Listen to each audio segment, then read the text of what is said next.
Tu es l'alpha et l'oméga. Nous t'adorons, Seigneur.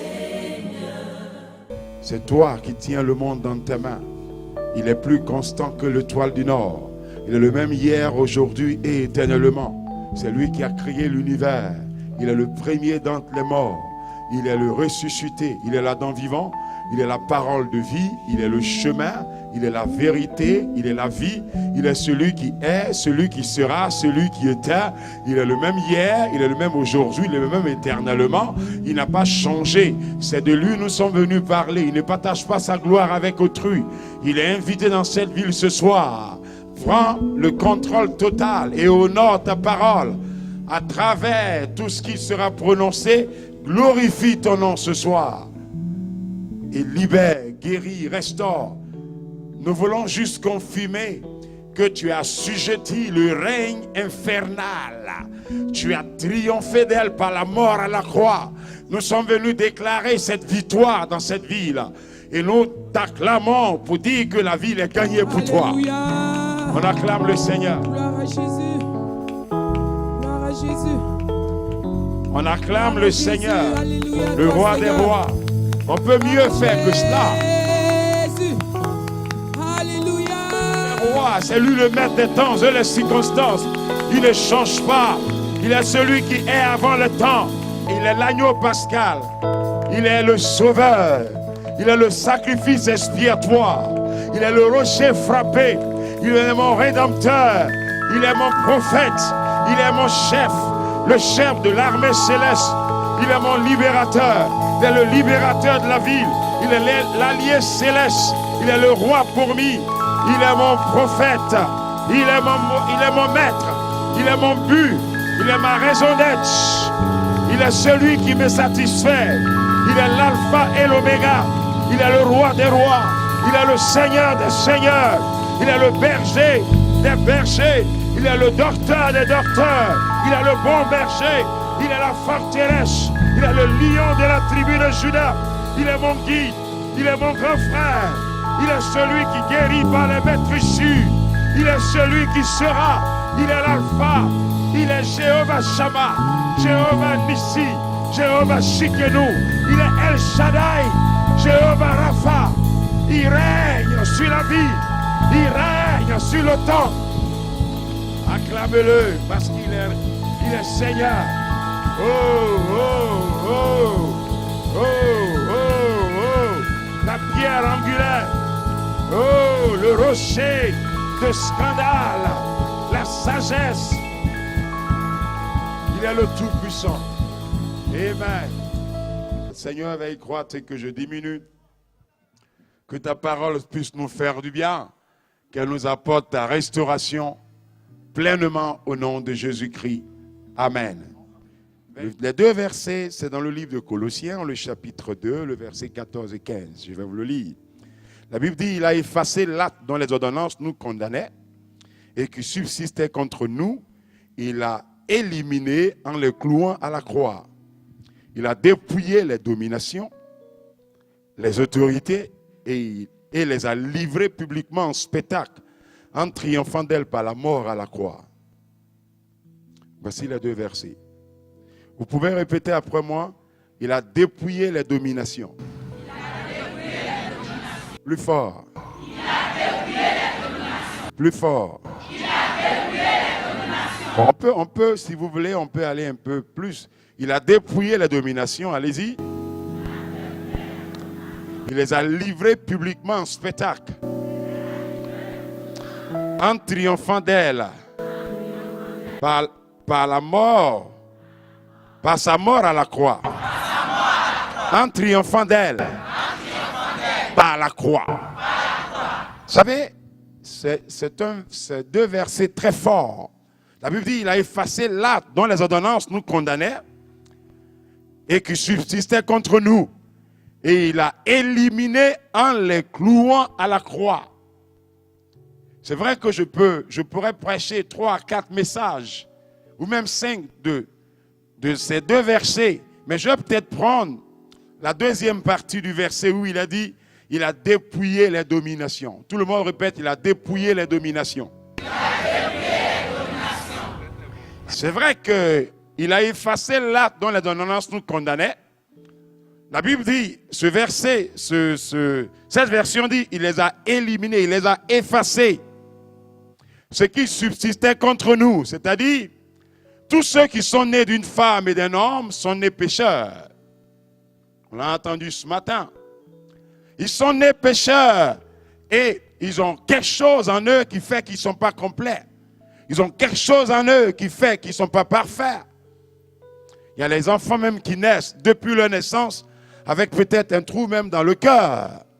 D'autres naissent avec des malformations. D'autres naissent déjà, voyez, comme a dit l'orateur de ce matin, même avec déjà des possessions démoniaques. Mais la Bible dit il a effacé l'acte. Il y a un acte qui nous condamnait. Ça dit tous ont péché et sont privés de la gloire de Dieu. Mais il dit, mais sont gratuitement justifiés par les moyens de la rédemption qui est dans la personne de Jésus-Christ. Tous ceux qui vivent sur terre sont des pécheurs. Nous avons péché et nous n'avons pas droit à l'héritage de Dieu. Nous sommes privés de la gloire de Dieu. Mais ce qui m'intéresse, c'est juste cette phrase. Il a dépouillé les dominations. Vous savez, qui a dépouillé les dominations? Pourquoi il a dépouillé les dominations? Pourquoi, voyez, on parle de domination et d'autorité? Parce que c'était important de le dire. Vous savez, il faut peut-être qu'on commence avec un fait qui est très important. Quel est ce fait? Vous savez, Jésus est venu sur terre. Une des raisons pourquoi il est mort, c'est parce qu'il devait dépouiller les dominations. Une des raisons pourquoi il est parti à la croix, c'est parce qu'il devait effacer les actes qui nous condamnaient. Une des raisons pourquoi il est venu sur terre, parce que le premier Adam a échoué. Il fallait payer le prix du rachat, le prix de la rédemption. Et quand on veut payer un prix, il faut le payer par rapport à la valeur de ce qu'on a égaré ou bien on a perdu. Et la Bible dit, Jésus a été fait homme pour connaître nos sensations, pour connaître nos infirmités. Vous savez, venu même comme la sémence de la femme, car il devait venir comme un homme, revêtu de la nature humaine, il a été capable d'expérimenter la mort. C'est ce que le livre d'Hébreux, chapitre 9, le chapitre 2, le verset 9, par l'acte qui vit posé sur la terre en tant qu'humain, il se présenta comme un véritable substitut de toute la race humaine. Et pas seulement cela, il triompha du diable et des tentations. Il a été tenté à plusieurs reprises, mais il n'a pas succombé. Et qu'est-ce qui s'est passé? Il démontra sa supériorité sur les démons et offrit la possibilité de délivrance et de salut à toute la race humaine. Vous savez, souvent quand les gens parlent, les gens disent oui, il y a des sorciers. Oui, pasteur, il y a des sorcières. Dans la classe du travail que Jésus est venu faire, on n'a pas mentionné les sorciers. On n'a pas mentionné les sorcières. C'est ce qu'on attend souvent dans les villages. On a mentionné ceux qui étaient plus forts qu'eux. Jésus allait faire face à ceux qui étaient plus poignants, qui avaient plus de poids qu'eux. Quels sont ceux-là? C'est ceux-là qu'on appelle les dominations. C'est ceux-là qu'on appelle les principautés. Les puissances infernales dans les lieux célestes. Les sorciers sont les poltrons, sont, si vous voulez, des petits envoyés comme des petits commis dans le bureau des principautés. Ils n'ont pas droit à la parole, sauf dans les villages. Parce qu'il faut comprendre, Jésus, une principauté, vous savez,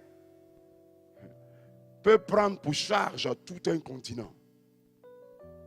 Donc on ne parle pas là, on ne parle pas des petits démons. Et ils vont prendre la fuite tout à l'heure. Parce que le maître est dans la ville. Les puissances qui t'ont saisi, qui t'ont empêché d'arriver là où tu veux arriver, on va les déloger de la voie ce soir. Oui, on va les déloger de la voie. Parce qu'ils vont quitter derrière toi. Ils vont plus te suivre. Le divorce va être prononcé aujourd'hui. Et donc, toujours en ce qui concerne la souffrance sur la croix, souvenez-vous qu'il avait soif.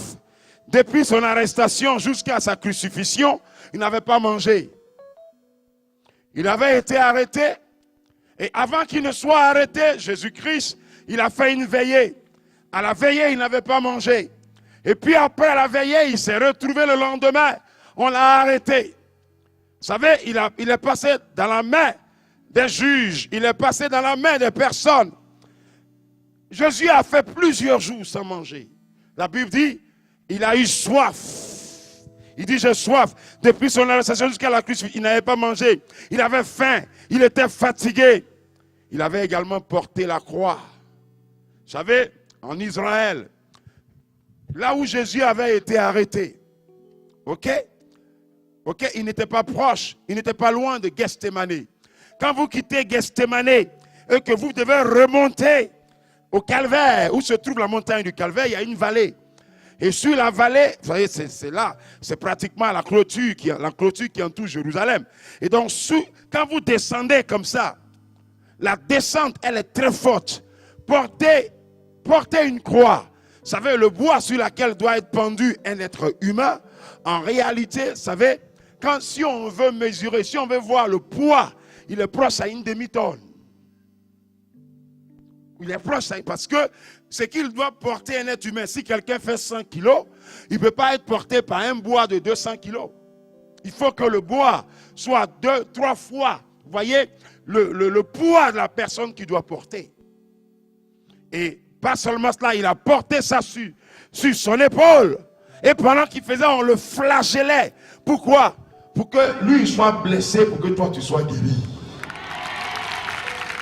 Parce que quand la Bible dit le châtiment qui vous donne la paix, c'est-à-dire ce pourquoi Jésus a été humilié, ce pourquoi on a traîné Jésus dans les rues, pour que toi tu puisses ne pas être traîné, pour que toi tu puisses ne pas être humilié, Jésus a été humilié. Et puis, la Bible dit dans Galates 3,13, Christ nous a rachetés de la malédiction de la loi. C'est pour dire que tout le résumé de la loi, voyez, Jésus est parti et il a fait quoi? Vous savez, l'usine qui fabrique le crayon, c'est la même usine qui fabrique la gomme. Quand on finit d'écrire, qu'on voit que ça ne nous plaît pas, on tourne et on fait quoi? On gomme. Amen. La loi te condamnait parce que tu ne pouvais pas être justifié par la loi. Et qu'est-ce que Jésus a fait? La Bible dit, il nous a rachetés de la malédiction de la loi. Tout ce qui nous condamnait, Jésus nous a rachetés. On devait à la mort, on devait à la maladie, on devait à l'infirmité, on devait à la mort subite, on devait à l'échec, on devait à l'opprobre, on devait à la médiocrité. Jésus allait payer le prix pour nous. Et comment il a fait? Puisqu'il s'est fait pauvre à cause de toi. Et donc la Bible dit, Jésus devient maudit. Il prit le bois de la malédiction, afin que nous soyons justifiés. Vous voyez, une des malédictions de la loi était la pauvreté. La pauvreté, vous savez, faisait partie d'une des malédictions de la loi. Vous pouvez, si, vous savez, ça, on en parle un peu dans le livre de Deutéronome, chapitre 28, le verset, je crois, 48. Il dit, au milieu de la soif, de la faim, de la nudité et de la déserte, de toutes choses. Jésus, au milieu de la soif, de la faim, dit la soif. Dites la soif. Je ne vous entends pas. Dites la soif. Dites la faim. Dites la nudité. Dites la disette. De toutes choses. Donc Jésus a payé le prix qui couvre, voyez, ton cas, tout ce qui a soif, tout ce qui a faim, tout ce qui est nu, tout ce qui est dans la disette, tout ce qui est dans la médiocrité. Jésus a payé le prix. Et ainsi, la souffrance de Jésus atteignit une dimension vraiment incroyable. Et pour qu'il puisse payer le prix de la pauvreté, de la mort spirituelle et surtout de tout ce qui est maladie. Maintenant, quand Jésus a fini avec cela, on a donné rendez-vous à un lieu qu'on appelle Golgotha, à la croix. À ce grand rendez-vous, vous savez qu'est-ce qui s'est passé? Satan a tué autant de personnes avant ce rendez-vous. Et tous ceux qu'il a tués, voyez, aujourd'hui, on retrouve encore les sépulcres. Ou bien là où ils ont été enterrés. Et vous savez, ce qui est intéressant dans cette affaire, le diable a régné et il était sur un trône. Il a tué autant de personnes. Vous pouvez citer les créateurs des religions, il les a tous. La mort les a tous gérés par la mort. Vous pouvez citer les inventeurs, les théologiens, les chercheurs, les présidents, les grands hommes de cet homme. Il les a tous arrêtés et il les a mis sous son règne. Maintenant, voici une des plus graves erreurs qu'a commis l'ennemi. Il est allé toucher au roi des rois. Et le premier jour, dans la tombe, il n'y avait absolument pas de réaction. Parce que Jésus est allé dans les sépulcres pour aller gérer les dossiers qui étaient suspendus depuis des décennies et des millénaires. Il est allé, et quand la Bible dit, quand il est rentré le premier jour, il a géré tout ce qui est dossier qui était suspendu. Le deuxième jour, la mort était assise sur un trône. La mort était en train de jubiler. La Bible dit, quand il a rendu l'âme, quand il a dit tout est accompli, il y a eu des ténèbres sur la surface de la terre. C'est-à-dire, les démons représentent les ténèbres. Ils ont commencé à jubiler. Ils étaient heureux parce qu'il n'y a personne qui a pu leur résister. Mahomet n'a pas pu leur résister. Zéroas n'a pas pu leur résister. Bouddha n'a pas pu leur résister. Hitler n'a pas pu leur résister. Alexandre le Grand n'a pas pu leur résister. Julius César n'a pas pu leur résister. Voyez, les grands présidents qui étaient riches n'ont pas pu leur résister. Vous savez, les grands présidents des empires romains n'ont pas pu leur résister. Voyez, Moule n'a pas pu leur résister. Ils ont été tous emportés par la mort. Et les démons, quand vous savez, avant que la mort lui-même arrive, il envoie les principautés et les dominations. Il dit, allez-y me gérer le dossier pouvoir. Maintenant, les petits envoyés à côté, ceux qui ramassent les chaussures, les petits cireurs, c'est eux qui ont la classe des sorciers dans le monde des ténèbres. Et vous savez, quand ils sont arrivés là, ils ont commencé à jubiler. Il y a eu des ténèbres.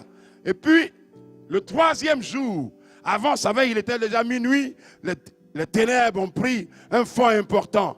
À 1h15, on a commencé à entendre des bruits. Vous savez, dans un film, quand vous regardez un film, et puis vous arrivez à la poser, on attend gang, et puis on dit, mais qu'est-ce qui se passe? Il y a le roi de gloire qui fait son entrée. Il dit, porte élevée sur l'inteau. Les puissances infernales se disent, mais on a tué tout le monde. Lui là, on l'a tué, qu'est-ce qui se passe? Vous savez? Ils ont mis 2 militaires à la rentrée du sépulcre.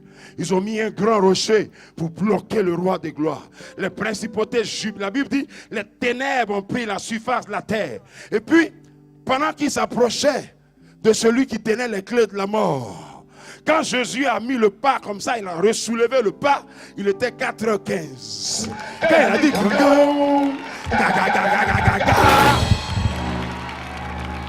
il a arraché la clé à la mort. Il dit, oh mort, où est ta victoire? Il dit, oh mort, où est ton aiguillon? Et puis il a pris la clé comme ça, il est revenu et puis il est sorti le 3e jour. Il est ressuscité. Dis, il est ressuscité. Dis, il est ressuscité. C'est pourquoi la Bible dit à tous ceux qui l'ont reçu, à ceux qui ont cru en son nom, il leur donne le droit de devenir enfant de Dieu. La Bible dit, il a dépouillé les dominations. Dis domination. Les autorités, dis autorité. Les puissances des ténèbres. Dis dans la liste. On n'a pas la sorcellerie. Sorcellerie. Va te cacher. Sinon ce soir le feu tombe sur toi. D'ailleurs même reçois le feu. Du feu. Plus fort. Les gars. Dites tous les couvents de sorcellerie à couper. Recevez le tonnerre. À l'instant même. Dis ça 3 fois. Tous les couvents de sorcellerie à couper.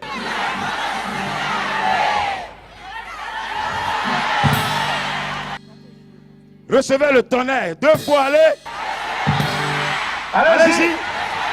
Non. J'ai dit tous les couvents de sorcellerie. Allez-y. À couper. Et dans les villages. Recevez le feu. Le feu. Vous savez, on est allé dans un village. En partant sur Tanda. On appelle là-bas, c'est après Gouméré. On tourne à droite comme ça.